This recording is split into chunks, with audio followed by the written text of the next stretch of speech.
He's a character in the Grand Budapest Hotel who,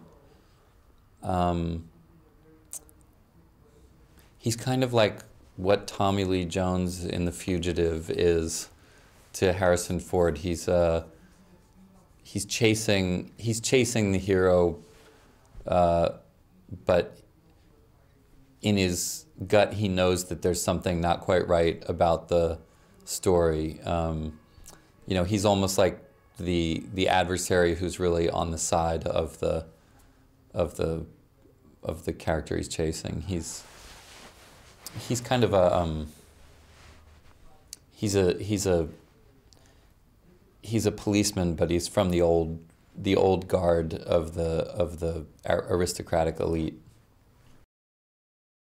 Well, I think what it does is set it outside of the restrictions of like, you know, I mean, you notice like nobody in the film has accents of the time or the place, and in part I think, you know, there's a humorous tweak to it, but in part also that's, I think, Wes's way of saying, look, you know, the old remnants of the Austro-Hungarian Empire, it was a melange of lots of different sorts of people,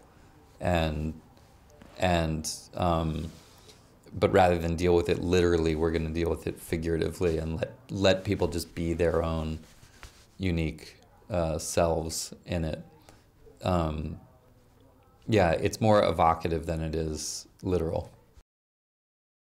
No, I think all that stuff's fun and fine. Actually, in some ways, the way Wes writes lends itself to a more formal or, you know, kind of speech, and it's actually interesting. It's interesting to try to wrap just sort of your modern vernacular around the formality of the way Wes writes. It takes some getting used to.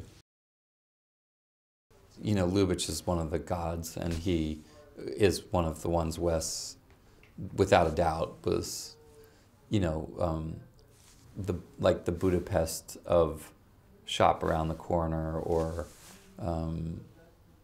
you know, films that aren't Lubitsch, but things like, you know, the original To Be or Not to Be,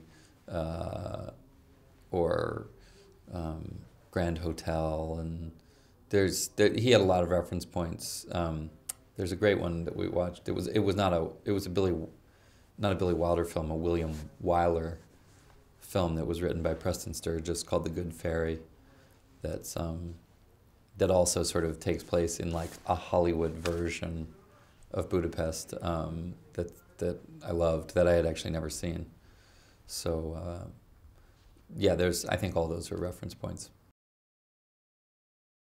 Wes creates a very appealing feeling of a repertory company. You know, he doesn't treat films as such a somehow he brings people together in a sort of more of a sense of community than you often get. It feels more like theater, and I think he sort of I think he manages to sort of tweak that part of every actor that romanticizes things like the group theater or Orson Welles and the Mercury Players. You know, that idea of people who work together in a recurring way, playing different roles, and it's fun. He makes it fun. You're all there together, and some people are working some days and some are working other days. Tilda, I think, was almost done by the time I got there, but we got to do a little bit more on Moonrise Kingdom. But you sort of end up spending time together when you do things like the Berlin Festival or the Cannes Festival, and everybody kind of comes together, and it's almost in the aftermath you get more time together. Well, but you do on the whole. I mean, we were all, the way Wes ends up bringing everybody together, and you kind of, you know, some days you work, some days you don't, and everybody's kind of hanging around in the town or in the hotel, or so actually I think people tend to bond on, as a cast on Wes's films. Everybody eats dinner together every night, so it's actually kind of more of a bonding experience on his films than most.